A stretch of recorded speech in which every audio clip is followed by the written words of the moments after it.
नमस्कार, स्वागत है आप सभी का बनो अपना फाइनेंस मिनिस्टर में। और मैं हूं आपके साथ कविता थपलियाल। आज की चर्चा बेहद खास है क्योंकि आम बजट बस अब कुछ ही दिन दूर है। अब ऐसे में बाजार की नजर सरकार की नीतियों, टैक्स व्यवस्था और खर्च की प्राथमिकताओं पर टिकी हुई है।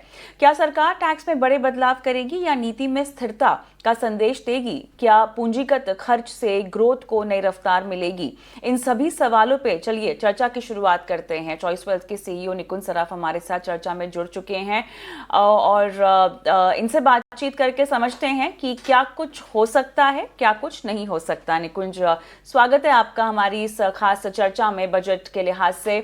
और देखिए, बहुत तरह के ऐलानों की उम्मीद है। आम टैक्स पेयर हो, कॉरपोरेट्स हो, बिजनेसेस हो, अलग अलग सेक्टर्स हो, हर किसी को कुछ ना कुछ सौगात की उम्मीद तो रहती ही है।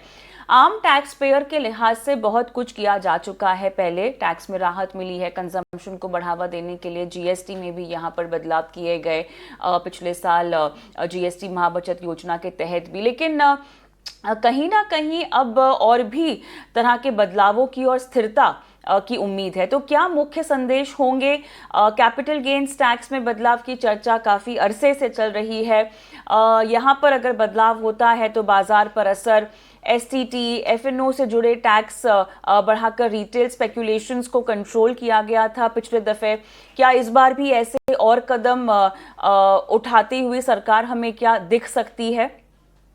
हाँ जी, नमस्कार।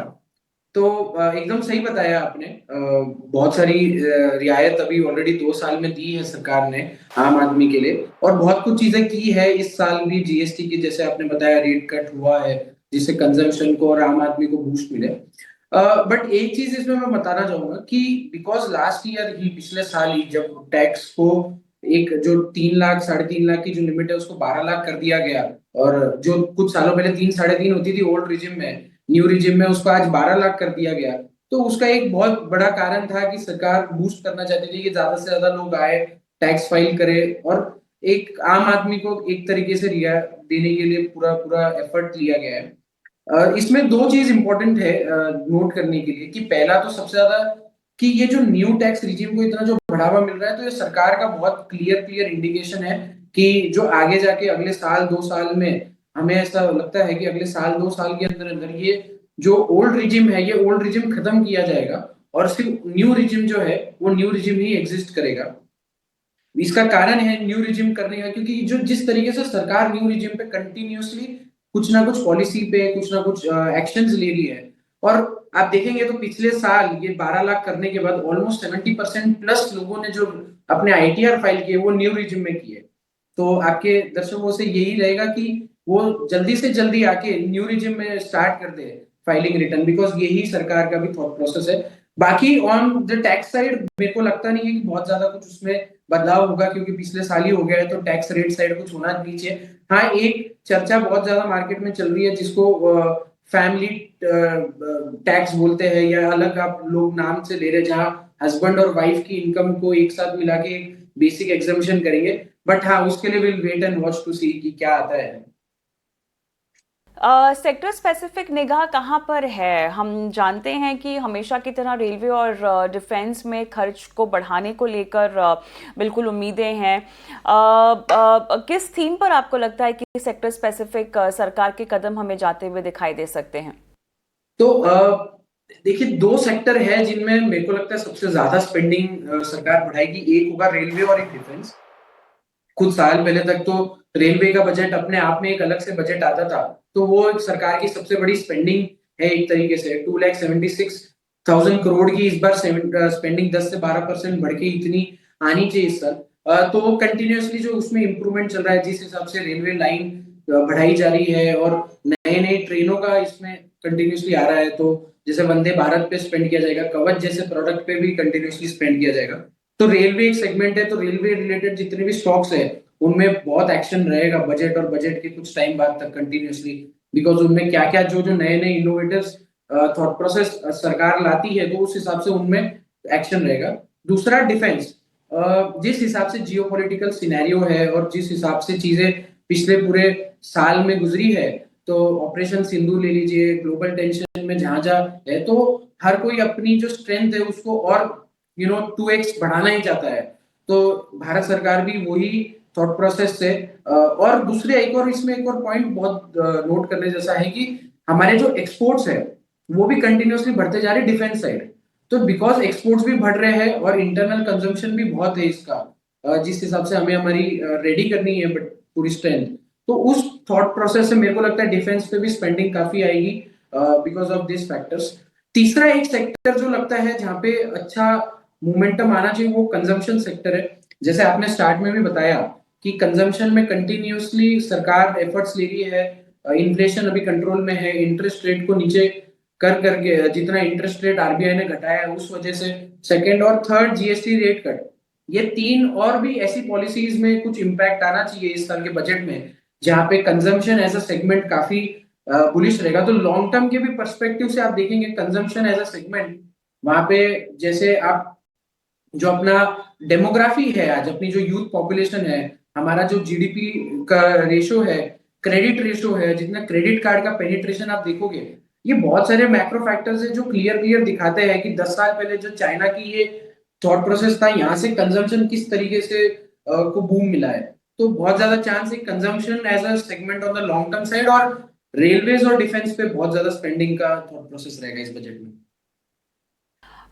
यहाँ पर बाजार को खुश करने वाले या मेन ऐलान आपके मुताबिक कौन सा हो सकता है? क्योंकि देखिए बाजार में काफ़ी हद चीज़ें ना बहुत बारी फैक्टर इन हो चुकी होती हैं। सेक्टर स्पेसिफिक हमने बातचीत की तो वो सेक्टर्स का एक तरह की चाल हमें देखने को मिल रही है बाजार में। फिलहाल बाजार को किस तरह के ऐलान का इंतजार होगा? देखिए बाजार को तो ऐलान होगा कि कहीं ना कहीं लॉन्ग टर्म कैपिटल गेन पे कुछ रियायत मिल जाए। आप देखेंगे तो वैसे मेरा मानना है कि कभी भी टैक्सेशन से बुलिश या बेरिश मार्केट डिसाइड नहीं होता है। पिछले साल जब रेट 10% से 12.5 किया गया, तो एफआईआईज का पिछले एक साल में पूरा जो एग्जिट हुआ है उसका वन ऑफ द रीजन ये हो सकता है, एक कारण ये भी हो सकता है। और तो बाजार तो जो आज अपना कैपिटल मार्केट है, ये तो 100% लोगों की उम्मीद यही रहेगी कि कहीं ना कहीं वो 12.5 से 10 आ जाए और उस वजह से एक उसको अच्छा बूम मिलेगा। अदरवाइज तो जो इस बजट से लग रहा है वो इज वेरी सेक्टर स्पेसिफिक, उसमें कोई बहुत ज्यादा ओवरऑल एक्शन लग नहीं रहा है, कोई टैक्सेशन रेट कम करने का कोई उसमें व्यू लग नहीं रहा है। तो ज्यादा सेक्टर स्पेसिफिक ही होना चाहिए इस बजट में। एफआईआईज को वापस लाने के लिए किस तरह के ऐलानों की संभावना होनी चाहिए? देखिए सबसे important long term capital gain है, बहुत इजीली वो अट्रैक्ट करता है।